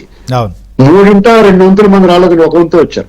నేను ఆ వాళ్ళు 8:30కే ఆ క్యాంప్ ఆఫీసు లోకేష్ గారు బస్ చేసిన చోటుకి వెళ్ళేటప్పటికి నాకు ఒకసారి ఉనికి పట్టాను, ఏంటి ఎవరో లేరు, పలచపలచగా ఉన్నారేటండి. అయితే సమయం గడిచే కొద్ది తండోపతండాలకు వచ్చారండి. అంటే కుప్పంలో పోలీసులు చేతులు ఎత్తేసారు, ఉద్దేశపూర్వకంగా ఆ ట్రాఫిక్ నియంత్రణ అనేటువంటి వదిలేశారు. అంటే మీకు ఆ కుప్పం రోడ్లో ఎవరైతే వెళ్తున్నారో తెలియదు, ఎదురు బదురుగా జనాలు ఒక ప్రవాహంలో వెళ్తా ఉన్నారు. మీకు ఒక చిన్న ఇంపార్టెంట్ విషయం, చాలా ఆసక్తికరమైనది అండి. మేము ఆ రోజు చాలా ఎండ ఎక్కువగా ఉంది, చిన్న అపస్కృతి జరిగినా కానీ లోకేష్ గారు పాదయాత్ర మొదలు పెట్టేశారు. మేము ఒక చోట భోజనానికి వెళ్ళాం. ఇక్కడ అనేక టెంట్లలో వీళ్ళు భోజనాలు ఏర్పాటు చేశారు, తెలుగుదేశం పార్టీ వీళ్ళంతా, లోకేష్ గారి టీము. అయితే సరే ఆ జనంలోకి ఏం వెళ్తారని చెప్పి వేరే రెస్టారెంట్కి వెళ్తే, ఆ రెస్టారెంట్ లో మాకు ఏం చెప్పారు తెలుసండి, మీరు ఇవాళ తెలుగుదేశం పార్టీ వాళ్ళు శిబిరాల్లో భోజనాలు ఏర్పాటు చేశారంటే చాలా అద్భుతంగా చాలా బాగా పెడుతున్నారు, మీరు అక్కడ భోజనం చేయండి సార్. వాళ్ళ వ్యాపారం వదులుకుని కూడా మమ్మల్ని అక్కడ వెళ్ళి భోజనం చేయమని చెప్పారు. ఎందుకంటే వాళ్ళ కుప్పం ప్రజల కళ్ళల్లో ఆ వాళ్ళ ఒక మెరుపు చూశానండి నేను. ఇది వాస్తవం, నేను స్వయంగా దగ్గర చూశాను నేను. అక్కడ ఆ రోజు మధ్యాహ్నం మిట్ట మధ్యాహ్నం ఎండ జనవరి నెలలో ఓ మాదిరిగా చలిచలిగా ఉండాలి, కానీ ఆ వాళ్ళ దీపక్ రెడ్డి గారు తెలుస్తుంది ఆ వాళ్ళు ఎంత ఎండగాసిందంటే ఆ ఎండలో కూడా 30-40 వేల మందితో ఒక సభ జరిగింది లోకేష్ గారిది. ఆ రోజు రాత్రి నేను ఆయన కలుసుకుని ఆ వాళ్ళు జరిగింది ఏం జరిగింది అనేటువంటి కొద్దిగా చెప్పి ఆయనతో ఒక 5 నిమిషాలు నాకు టైం ఇచ్చారు, కానీ ఒక 20 నిమిషాలు మాట్లాడారు. అది నేను చూసుకుని వచ్చాను. అయితే ఆ రోజు నుంచి కూడా అనేక రకాలుగా పత్రికల్లో ఈయనకి వ్యతిరేకంగా తెలుగుదేశం పార్టీకి వ్యతిరేకంగా ఉన్న ఛానల్స్ చాలా దారుణంగా మాట్లాడి, ఇక్కడ నైసర్గికంగా భౌగోళికంగా అక్కడ మీకు రాయలసీమలో గ్రామానికి మధ్య దూరం ఎక్కువ ఉంటుందండి. కాబట్టి ఆ పాద ఎప్పుడు అదే మా కోస్తా జిల్లాలో అనుకోండి, ఒక ఊరు అంటుకుని ఉంటాయి. కాబట్టి మీకు కంటిన్యూషన్ విపరీతమైన జన ప్రవాహం కనిపిస్తుంది. అక్కడ వీళ్ళు ఈ ఊరు నుంచి ఇంకో ఊరు వెళ్ళేటప్పుడు మధ్యలో కొద్దిగా గ్యాప్ వస్తే జనం లేరు, అది లేరు, అయినా సరే అన్ని ఆటంకాలు ఇప్పుడు దీపక్ రెడ్డి గారు చెప్పారు, ఎన్ని ఆటంకాలు చేశారు, అన్ని ఆటంకాలు చూసాం. ఈయన ఇక్కడ మనం చెప్పుకోవాల్సింది ఏంటంటే, ఆయన తనను తాను మార్చుకుని, తనను తాను చిక్కుకుని, రూపురేఖ లావణ్యాలు మార్చుకుని, భాష మెరుగుపరుచుకుని దాన్ని ప్రజలకు పరిచయం చేయడానికి వెళ్ళాడు పాదయాత్రలో. అలాగే ప్రజలను తెలుసుకోవడానికి వెళ్ళాడు. డెఫినెట్ గా ఇన్నాట్లో సక్సెస్ అయ్యాడు అతను. ఎందుకంటే తిరుపతిలో జరిగిన ఒక సమావేశంలో, విద్యార్థులందరితో జరిగిన సమావేశంలో లోకేష్ అంటే ఏంటి యువతకి డైరెక్ట్ కనెక్ట్ అయ్యాడు. ఇది వాస్తవం. నేను మీ ఛానల్లో కూడా అనేక సార్లు మాట్లాడాను ఈ సందర్భం. ఎందుకంటే వృత్తి నిపుణుల దగ్గర కానీ చూసాను సరే, కానీ మీరు అన్నట్లుగా అంత డైరెక్ట్ గా కనెక్ట్ అయ్యి అందరికి అన్ని హామీలు కావచ్చు, అందరికి ఒక భరోసా ఇస్తూ ముందుకు సాగిన పరిస్థితుల్లో, సో అది అధికారంలోకి వచ్చిన తర్వాత అది చేసేటువంటి కార్యక్రమాలు కానీ పనులు లేదా ప్రతి విషయంలో కూడా అలా ఉండాలని చెప్పి అందరూ ఎక్స్పెక్ట్ చేసేటువంటి పరిస్థితి ఉంటుంది. సో ముఖ్యంగా కొన్ని చర్యలు ఎవరైతే ఇబ్బంది పడ్డారో వారు పదే అడుగుతున్నటువంటి అంశాల్లో కూడా అదే ఉంది. కానీ ఇంకా కొంత సమయం ఉంది అనేటువంటి ఒక కామెంట్ కూడా ఇవాళ లోకేష్ చేయాల్సినటువంటి పరిస్థితి వచ్చింది. ఎందుకంటే ఒక విషయం చెప్పాలని మనం ఇక్కడ 3 పార్టీల కూటమి. ఇక్కడ నేను కూడా ప్రశ్నించాను ఈ ప్రభుత్వాన్ని అనేక సార్లు. పార్టీ లోకేష్ గారిని కానీ చంద్రబాబు గారి విషయంలో కానీ మీరు ఎందుకు వదిలేస్తున్నారు దొంగలందరినీ అని చెప్పి నేను అనేక సార్లు మాట్లాడాను, 2 సార్లు కఠినంగా కూడా మాట్లాడాను. కానీ ఒక విషయాన్ని అర్థం చేసుకోవాల్సింది ఏంటంటే, మనం ఈ రాష్ట్రాన్ని ఒక శిథిలాలయం చేసిపోయాడు అతను. అంటే చిందరవందర చేసి విధ్వంసం సృష్టించిపోయాడు. అంటే హిరోషిమా నాగసాకి తోటి ఇంచుమించు సమానంగా, అంటే అక్కడ మా ప్రాణ నష్టం జరిగింది, ఇక్కడ కంప్లీట్ సర్వనాశనం జరిగిందండి. మనుషుల్లాగా జీవోత్సవాల్లో ఉన్నారు ఇక్కడ ప్రజలందరూ. దీన్ని సరిదిద్దడానికి వీళ్ళకి 6-7 నెలలు సమయం పట్టిందండి. నేనేమనుకుంటున్నానంటే, ఖచ్చితంగా లోకేష్ గారు చెప్పేదంటే చేస్తాడో, ఇతను చాలా పట్టుదలని బట్టి అతను ఒక ఫెరోషియస్నెస్ ఒకటి ఉందండి. ఎందుకంటే అతను ప్రసంగాల విషయంలో కానీ మాట్లాడిన తర్వాత మాట వెనక్కి తీసుకునే విషయంలో కానీ అతను మాట వెనక్కి తీసుకోడు. మీకు ముఖ్యంగా ఇతని పాదయాత్ర మీకు ఆ సీమ జిల్లాల్లో ఉండగానే మీకు పట్టభద్రుల ఎమ్మెల్సీ ఎన్నికలు వచ్చినాయి. మీకు ఆ 3 కూడా గెలిచారు. ఇలాగే కడప జిల్లా దగ్గరికి వెళ్ళేటప్పటికి జమ్మల మడుగు చూడండి మీరు. అక్కడ దీపక్ రెడ్డి గారు ప్రత్యక్షంగా చూసుంటారు. జమ్మల మడుగా జనాల మడుగా అనేటువంటి మాదిరిగా మారిపోయేటప్పటికి సీమ నుంచి బయటకు వచ్చేటప్పటికి నాయుడు కొడుకు కాదు ఇతను, నాయకుడు అయిపోయాడు బాబు అని అనుకున్నాం మేమంతా. అలాగే నెల్లూరు వైఎస్ఆర్సీపీకి అడ్డా అయినటువంటి చోట కూడా విపరీతమైన ఆదరణ లభించింది. ఒంగోలు చెప్పకలేదండి. ఒంగోలు అనేటువంటి ప్రకాశం జిల్లా తెలుగుదేశం పార్టీకి ఆక్సిజన్ గా మారిందండి. ఇక్కడ అప్పటికే బాలకృష్ణ గారిని చంద్రబాబు నాయుడు గారిని ఒక రకంగా ఈక్వల్ అయ్యాడు ఆయన.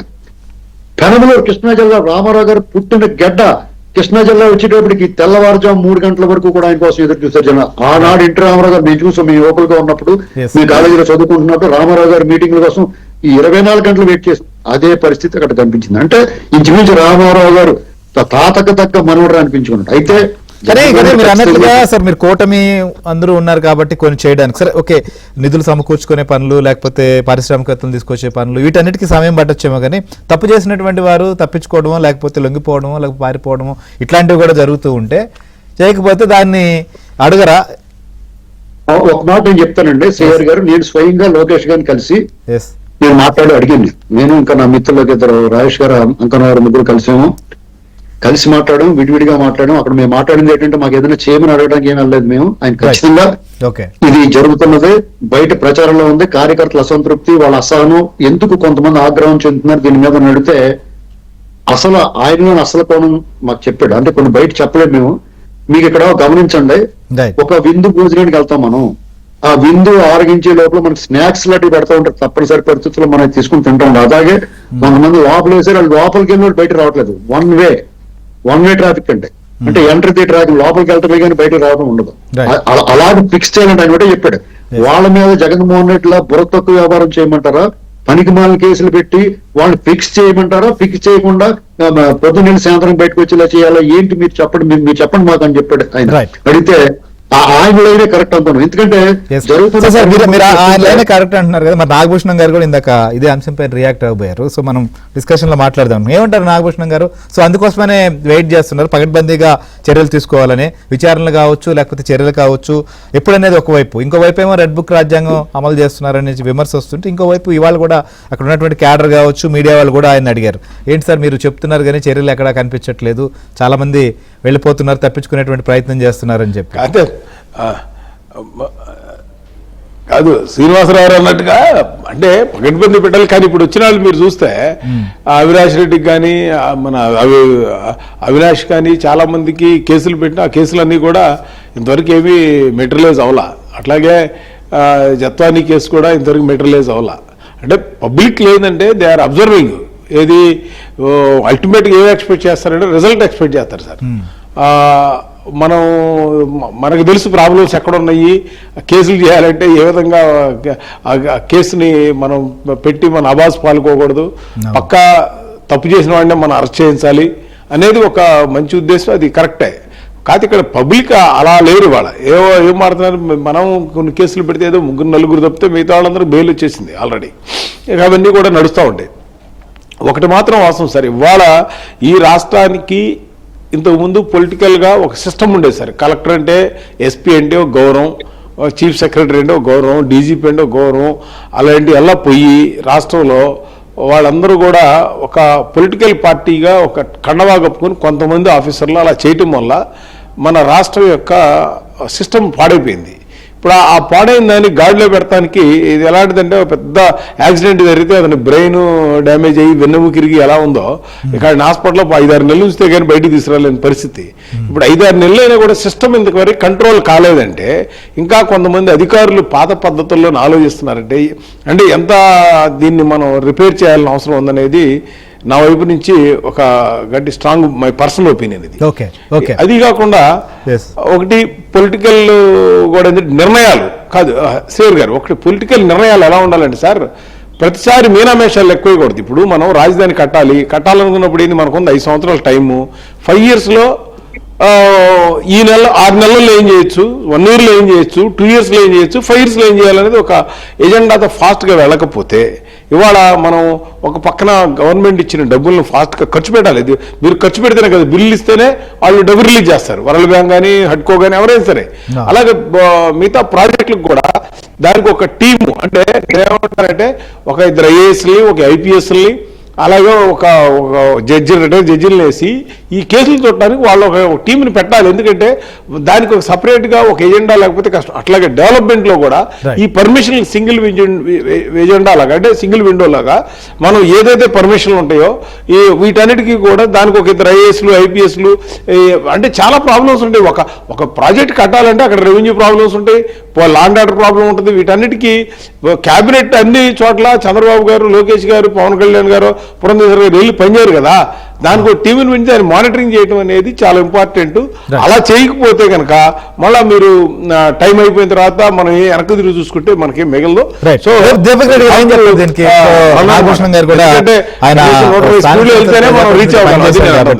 ఆయనకున్న ఎక్స్పీరియన్స్ కూడా చెప్తున్నారు. సో వేగంగా ఉండాలి అనేది. సో ఇంకా సమయం ఉంది, కొన్ని వెయిట్ చేయాలి, తప్పదు అనేటువంటిది. ఎందుకంటే కేసుల విషయం చూస్తే విచారించుకుంటూ పోతే లాండ్ ఆర్డర్ పోలీసులే జాలరని చెప్పి లోకేష్ గారే చెప్పారు. సో అందువల్లే వెయిట్ చేస్తున్నారు, లేకపోతే ఇంకేమైనా కారణాలు ఉన్నాయా? శ్రీ గారు, ఈ ఇష్యూకి వచ్చే ముందు ఇందాక అర్సిమల్లి గారు చెప్పిన కైండ్ వర్డ్స్ కి థ్యాంక్ యూ. ఒక అంశము ఆ యోగలం టీం గురించి చెప్పాలి. అక్కడ పనిచేసిన వాళ్ళందరూ నిజంగా హీరోస్ అండి.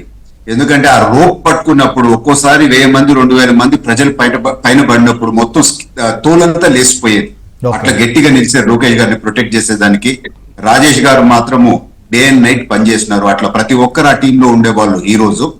లోకేష్ గారికి కనీసం పోలీస్ సెక్యూరిటీ ఇచ్చేవాళ్ళు కాదు, మా సెక్యూరిటీ మేమే పెట్టుకోవాల్సి వచ్చేది. కొన్నిసార్లు కంట్రోల్ అయ్యేది కాదు క్రౌడ్.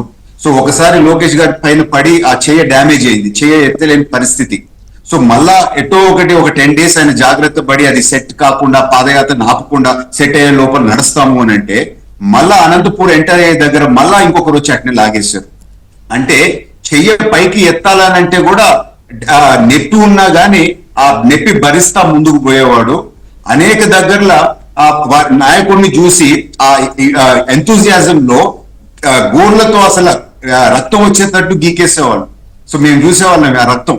సో అట్లా చాలా కష్టపడినాడు. ఇది ఒకసారి ప్రజల దృష్టిలో పెట్టాలని చెప్పి మేము ఎందుకంటే లైవ్ విట్నెస్ కనుక చెప్తున్నాం. Yes, now coming to your actual point. ఒక స్కూల్ ఆఫ్ థాట్ ఏమంటా ఉంది, గట్టి యాక్షన్ తీసుకోవాలా, వీళ్ళని అరెస్ట్ చేసి లోపల వేయాలా అని ఒక స్కూల్ ఆఫ్ థాట్ గట్టిగా మాట్లాడుతా ఉంది. మా దగ్గర ఉండే కార్యకర్తలు మా దగ్గర కొంచెము ఫ్రీగా మాట్లాడే వాళ్ళు, అన్న ఏందన్నా ఇంకా కొడాలి నానిని మొత్తం బట్టలు ఇప్పేసి అండర్వేర్ పైన విజయవాడ నడి రోడ్ల పైన నడిపిస్తాము అని అనుకుంటే ఇంకా నడిపిలేదేంది అని ఒకరు వచ్చి అడుగుతారు. మరొకరు ఎత్తంటారు ఆ వంశీని తీసుకోపోయి లోపలేసి 3rd degree ఇంకా ఇయ్యలేదేంటి అని ఒకరు అంటారు. ఆ అనిల్ని తీసుకొని వచ్చి మీసం గొరిగిచ్చి ఆ ప్యాంటు లాగేసి ఆయన మీద ట్రీట్మెంట్ లేదు అని అంటారు. సో అంటే అటువంటి ట్రీట్మెంట్ ఇవ్వాలా అనేది మా కార్యకర్తలకి చాలా మంది ప్రజలకి ఇటువంటి నాయకుల పైన ఉంది. కానీ ఇది ఒక లీడర్ ట్రూ క్యారెక్టర్. ఇక్కడ మనము రాజకీయాల్ని పక్కన పెట్టి కొన్ని ధర్మం కూడా మాట్లాడాలి.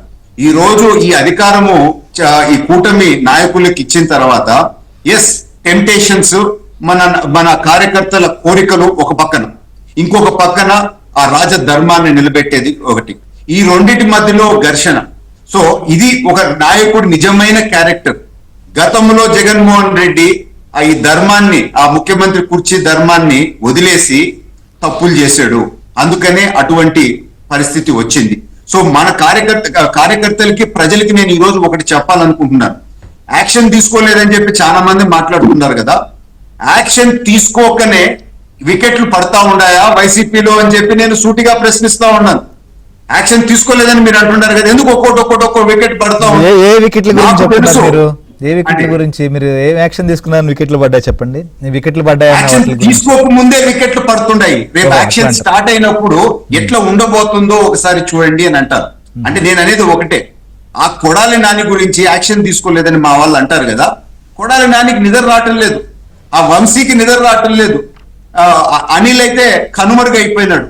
సో ఎవరెవరు తప్పు చేసినారో వాళ్ళు నిద్ర రాకుండా రాత్రులు ఏ రోజు అరెస్ట్ అవుతారో తెలియదు, ఏ రోజు వాళ్ళ పరిస్థితి ఏందో తెలియదు, వాళ్ళు ఎటువంటి పరిస్థితుల్లో టెన్షన్ లో ఎటువంటి పరిస్థితుల్లో ఉన్నారో మీరు ఒకసారి తెలుసుకోండి. సో లోకేష్ గారు అనేక సార్లు, ఒకసారి కాదు మల్టిపుల్ టైమ్స్ ఈ రెడ్ బుక్ ఇష్యూ వచ్చినప్పుడు మేము ఎట్టంటే అట్ట చేసే వాళ్ళం కాదు, ప్రాపర్ ఇన్వెస్టిగేషన్ చేస్తాము.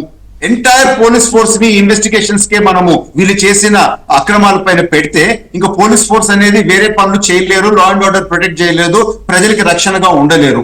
సో అందుకని స్టెప్ బై స్టెప్ చేసుకుంటా వస్తున్నాము అని చెప్పినారు. ఈ లిక్కర్ కేసులో మీరు చూడండి, సుమారు చాలా మంది లోపల పోబోతా ఉన్నారు. మీరు చూడండి, ఎందుకు అంటే పక్కా ఎవిడెన్స్. ఒక్క మాట, ఈ వైఎస్ఆర్ వాళ్ళు డ్రామా ఆర్టిస్టులు కన్నా పెద్దవాళ్ళు, వాళ్ళు రేపు అరెస్ట్ అయినప్పుడు మా మీద కక్ష, రెడ్ బుక్ కక్ష అని అంటారు. సో అటువంటి అప్పుడు ప్రజలకి లోకేష్ గారు లేకపోతే మన కూటమి చెప్పాలి, ఇదిగో కక్ష కాదు, ఎవిడెన్స్ 1, ఎవిడెన్స్ 2, ఎవిడెన్స్ 3, ఇన్ని రకాల విధంగా ప్రజలు డబ్బులు దోచేశారు, ఇన్ని రకాల అక్రమాలు వీళ్ళు చేశారు, ఇది దీనికి సపోర్టింగ్ ఎవిడెన్స్ అని జరిగిన ఆ 10 ఎవిడెన్స్లు ప్రజల ముందు పెడితే ప్రజలే రేపు నిర్ణయిస్తారు. సో అందుకని ఈ ప్రాసెస్ కొంచెం టైం పడతా ఉంది. దయచేసి ఓపిక పట్టాలా అని మా కార్యకర్తలకి, మా నాయకులు కూడా నేను కోరుకుంటున్నాను. రైట్ సార్, డిస్కస్ చేద్దాం. ఖచ్చితంగా మీరు అన్నట్టుగా ఓపిక పట్టాలా, లేకపోతే ఎందుకు ఆ రకంగా డిమాండ్ చేస్తున్నారు? ఓన్లీ చర్యలే కదా సార్, అభివృద్ధి చేసుకుంటూ వెళ్ళాలి. ఇంకోవైపు ఇబ్బందులు లేకుండా మీరే అంటున్నారు, ఎందుకంటే పారిశ్రామికవేత్తల నుంచి ప్రశ్నలు వస్తున్నాయి, పెట్టుబడులు పెట్టాలంటే తర్వాత ఇలాంటి పరిస్థితులు రాకుండా ఉంటాయా అనేటువంటి ప్రశ్న వస్తున్నప్పుడు మీరు కొన్ని సమాధానాలు చెప్పుకోవాలి. సో అవి చేతల్లో కూడా ఉండాలని చెప్పి కొంతమంది కోరుకోవచ్చు, కానీ ఏదైనా కానీ చట్టబద్ధంగా వెళ్ళాలనుకోవడం తప్పులేదు. సో ఒక చిన్న Sorry, నేను interrupt చేస్తున్నాను. 7 months లో 6,33,000 ఇస్తున్నటువంటి వారికి ఆ పదవులు దూరం కాబోతున్నాయి. ఖచ్చితంగా పదవుల విషయంలో కొంతమంది త్యాగం చేయాలి, కొంతమంది కొత్త వారికి అవకాశాలు లభించబోతున్నాయి. డిప్యూటీ సీఎం పదవి పైన కొద్ది రోజుల పాటు చర్చ జరిగింది. తర్వాత పార్టీ అధినేత నుంచి కూడా ఖచ్చితంగా దీని గురించినటువంటి చర్చ వద్దు అనేటువంటి ఆదేశాలు వచ్చాక ఆగింది. అయితే ఇవాళ నేరుగా ఈ ప్రశ్న లోకేష్కే సంధించారు మీడియా కూడా. సో ఈ నేపథ్యంలో ఆయన రియాక్ట్ అవుతూ కూడా ఒక కార్యకర్తగా పనిచేయడం నాకు ఇష్టం, ముఖ్యమంత్రి చంద్రబాబు నాయుడు ఏ బాధ్యత అప్పగించినా కూడా దాన్ని ఖచ్చితంగా దానికి న్యాయం చేస్తాను, చెడ్డ పేరు రాకుండా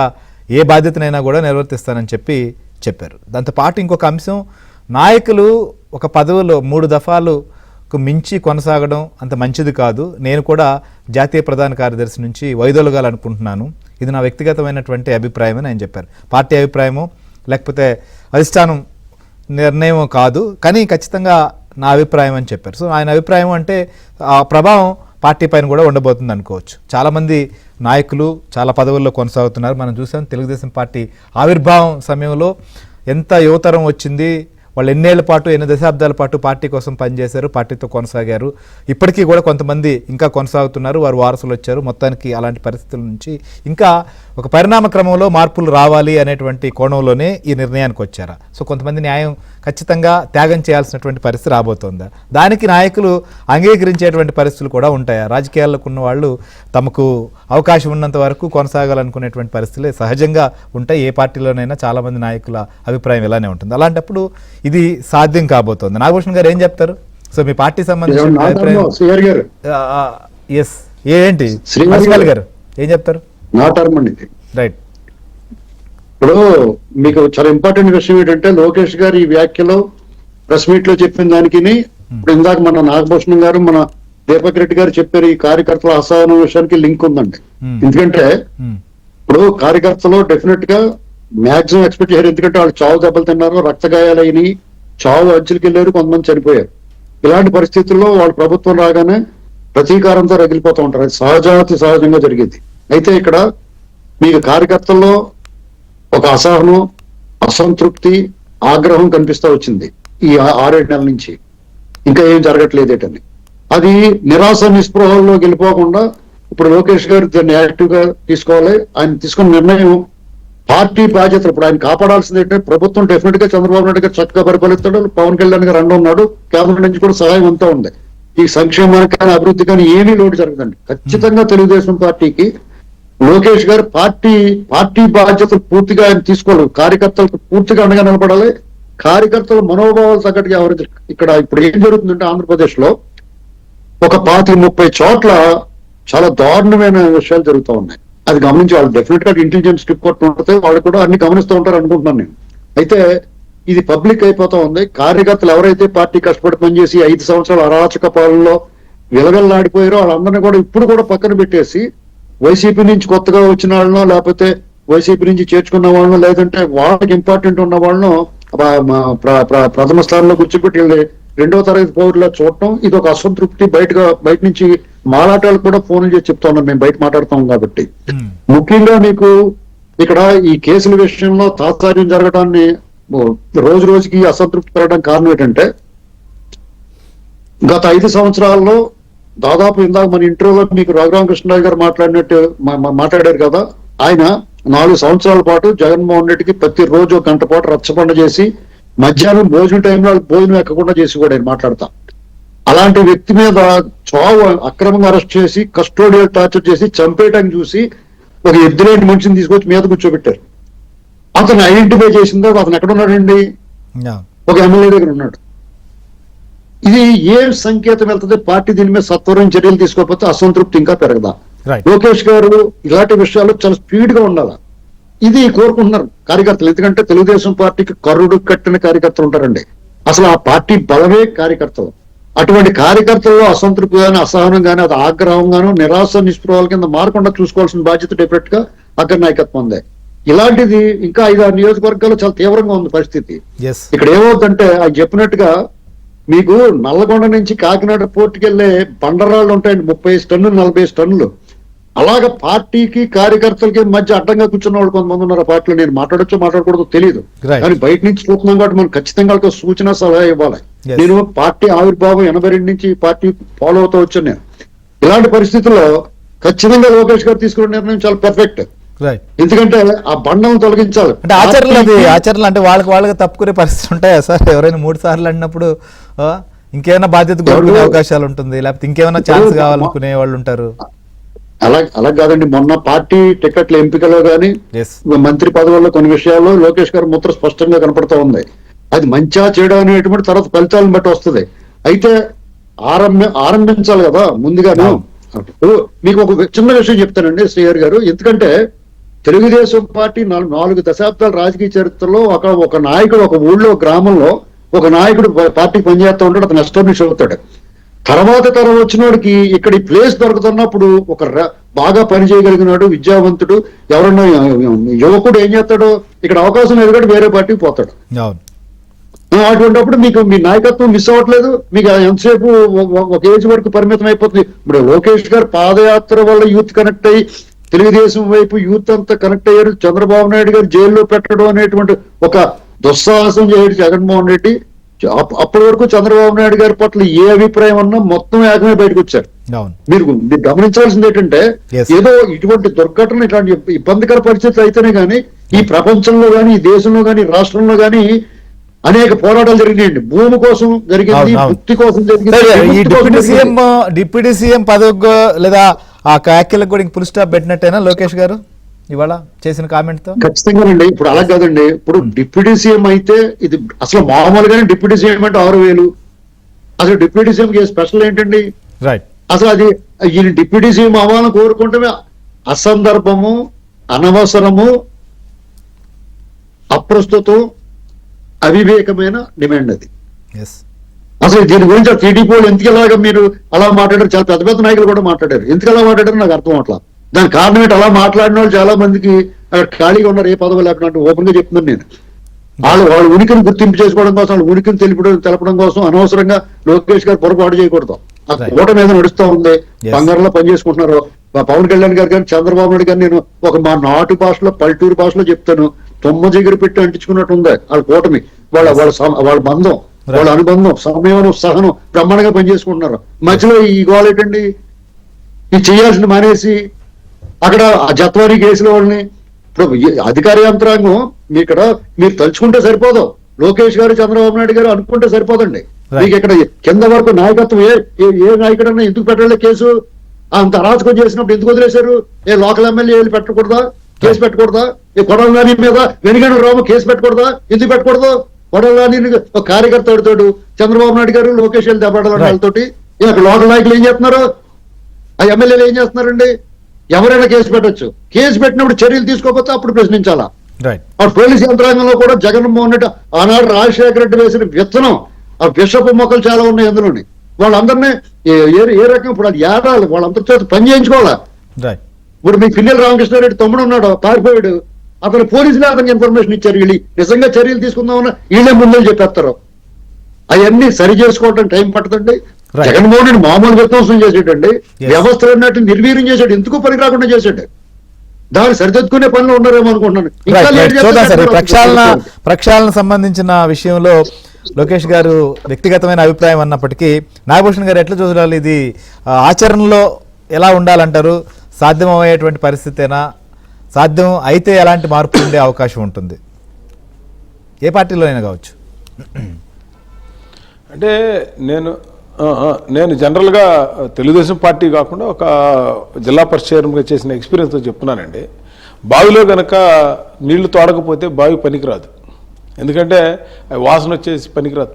బావిలో తోడతా ఉంటే నీరు ఫ్రెష్గా అవుతుంది. అట్లాగే ఎనీ పొలిటికల్ పార్టీలో కొత్త రక్తం అనేది వస్తూ ఉండాలి. ఆ సీనియారిటీలు కూడా రెస్పెక్ట్ చేసి వాళ్ళకి తగ్గ పోస్టులు ఇవ్వాలి. ఎందుకంటే వాళ్ళు ఫీల్డ్లో యాక్టివ్గా తిరగలేరు. క్రికెట్లో కనుక ఆల్రౌండర్కి ఉన్న డిమాండ్ బౌలర్కి ఉండదు, అట్లాగే బ్యాట్స్మెన్కి ఉండదు. ఆల్రౌండర్కి ఎప్పుడు కూడా డిమాండ్ ఉండదు. కపిల్ దేవ్ అందుకే ఈ రోజుకి కూడా ఆ సక్సెస్ఫుల్ రేట్ ఉంది వాళ్ళ వరల్డ్ కప్ 1983. నేను అనేది ఏంటంటే ఇవాళ ఏదైతే లోకేష్ గారు చెప్పారో అది ఏ పార్టీలోనే వర్తిస్తుంది. జనసేన, బీజేపీయా, లేకపోతే తెలుగుదేశం, ఏ పార్టీలో ఏంటంటే ఆ కొత్త రక్తం తీసుకొచ్చి వాళ్ళు అడాప్ట్ చేయగలిగితే ఇవాళ ఉన్న స్పీడ్ యుగంలో ఇవాళ పాతాళ్ళకి నేను అడిగితే 1985 బ్యాచ్ ఉన్నారండి. మేము కూడా 83 నుంచి మేము పాలిటిక్స్లో ఉన్నాం కాబట్టి ఇవాళ మాకంటే వాళ్ళు వచ్చిన వాళ్ళు సోషల్ మీడియా బాగా వాడతారు, ఇన్స్టాగ్రామ్ బాగా వాడతారు, ఫేస్బుక్ బాగా వాడతారు. ఏదైనా సరే ఎలక్ట్రానిక్ వాడతానో వాడి తర్వాతే. కాకపోతే ఇక్కడ ఎక్కడైందంటే తేడా, వీళ్ళకి అంతా రెడీమేడ్ హోటల్కి వెళ్ళి ఫుడ్ తినే టైప్లో ఫాస్ట్గా ఉండాలి వీళ్ళకి. కానీ ఓల్డ్ టైమర్స్ ఎలా ఉంటుందంటే కొంచెం పబ్లిక్తో మమేకమయ్యి, కొంచెం పబ్లిక్తో మమేకమయ్యి, పబ్లిక్తో ఇంటరాక్షన్ అయ్యి అదొక టైప్ ఉంటుంది. అందుకని దీని రెండింటిని కూడా బ్యాలెన్స్ చేసుకొని ఏదైతే లోకేష్ గారు చెప్పినది అన్ని పార్టీలకి కూడా ఒక లీడర్ అనే వ్యక్తి 3 సార్లు వేసిన తర్వాత ఇంకొక పోస్టులోకి వెళ్తే ఏమవుతుందంటే అన్ని పోస్టులోనే ఎక్స్పీరియన్స్ ఉంటుంది. మిలిటరీలో అందుకే కదండి, అండ్ ఒక చోట ఎప్పుడూ ఉంచరు, రకరకాల డిపార్ట్మెంట్లు ఆఖరి వంట కూడా చేపిస్తారు, సెక్యూరిటీ గార్డ్ వేస్తారు, లేకపోతే రైఫిలింగ్ చేపిస్తారు, లేకపోతే పరిగెత్తి అన్ని రకాలుగా ఉంటాయి. అలాగే పొలిటికల్ పార్టీలో డిఫరెంట్ పోస్టులు చేసినప్పుడు అది ఉంటుంది. ఈ పొలిట్ బ్యూరోనో లేకపోతే కోర్ కమిటీ అనేది ఉందనుకోండి, దాంట్లో పర్మనెంట్గా 15 మందే ఉన్నారని 50 మందో, ఇక వాళ్ళదే పాత ఆలోచనలు కొత్తగా రావు.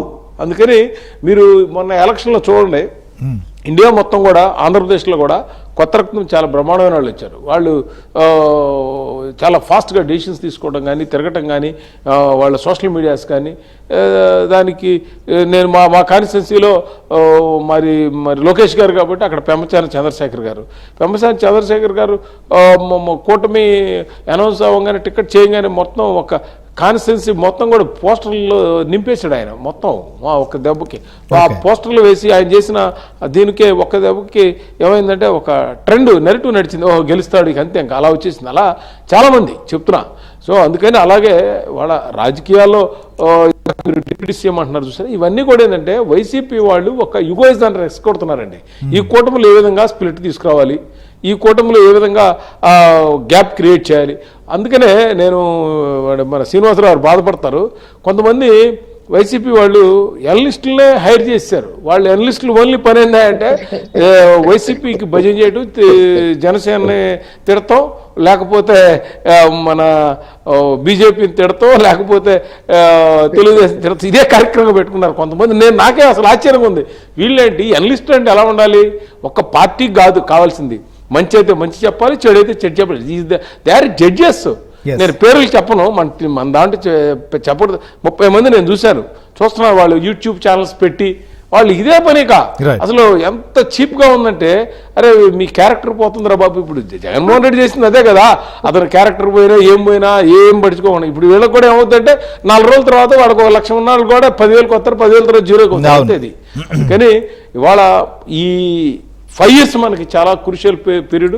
ఎవ్రీబడి మనం పాజిటివ్గా వెళ్ళి మనం దీన్ని సక్సెస్ చేయాలనే అవసరం ఉంది.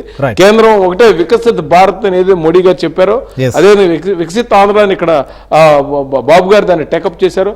అదే 2047 కూడా ఒక ప్లాన్ ప్రకారం వెళ్తున్నాం. కాబట్టి 20 సంవత్సరాల్లో ఏం చేయాలనేది ఒక పార్ట్ అయితే, ఈ 5 సంవత్సరాల్లో ప్రజల్ని మనం వాళ్ళు ఏదైతే ఎక్స్పెక్ట్ చేస్తున్నారో, ఓహో మళ్ళా వీళ్ళుంటేనే మన రాష్ట్రానికి ముందుకి వెళ్ళగలుగుతాం. ఎందుకంటే ఏబిఎన్ బ్యాన్ చేశారు చూశారు, TV5 బ్యాన్ చేశారు ఈ రాష్ట్రంలో, అన్ని ఛానల్స్ని బ్యాన్ చేసి అందరిని అరెస్ట్ చేసిన రాష్ట్రంలో మనం ఇవాళ ఒక పాజిటివ్గా వెళ్తున్నాం. అంటే నా రిక్వెస్ట్ ఒకటే sir, we have to prove. ఇప్పుడు కానీ ప్రూవ్ చేసుకోలేదనుకోండి 5 సంవత్సరాలు కూటమి, జనాలు రీజన్లు చెప్తే ఒప్పుకోరు. చివరికి వచ్చేటప్పటికి వాళ్ళకి కావాల్సింది మాకేం జరిగింది, ఒక స్కీములు అంటారు, ఆ సంక్షేమం ఒక నెల అటు ఇటుకి ఇచ్చినా పట్టించుకోరు, ఎందుకంటే పాపం ఇబ్బందులు ఉన్నారు. కానీ డెవలప్మెంట్ అనే విషయంలో మాత్రం అది చాలా ఫాస్ట్గా నిర్ణయాలు జరగాలి, దానికి కావాల్సిన టీంని పెట్టుకోవాలి. ఆ విధంగా చేసిన సక్సెస్ అవుతుంది. నేను గారు ఏంటి అసలు పార్టీ పదవుల విషయంలో కావచ్చు, లేదా రాబోయేటువంటి కొన్ని పదవులు భర్తీ విషయంలో కావచ్చు, అంత ప్రక్షాళన ఉండబోతుంది అనుకోవచ్చా? సో ఆయన మనసులో అభిప్రాయం, వ్యక్తిగత అభిప్రాయం అన్నప్పటికీ కూడా దాని ప్రభావం ఖచ్చితంగా వీటిల్లో ప్రతిబింబించబోతోందా? పార్టీలో సీనియర్స్ అంటే మా నాయకులే మాకు క్లోజ్ గా ఉండే వాళ్ళ మీద కామెంట్ డైరెక్ట్ గా చేయడం అనేది కాదు. కానీ లోకేష్ గారి లైఫే ఒక ఎగ్జాంపుల్ గా నేను చెప్పాలనుకుంటున్నాను. 30 years వచ్చేదాకా 2013 దాకా పార్టీ సభ్యత్వం కూడా తీసుకోలేదు.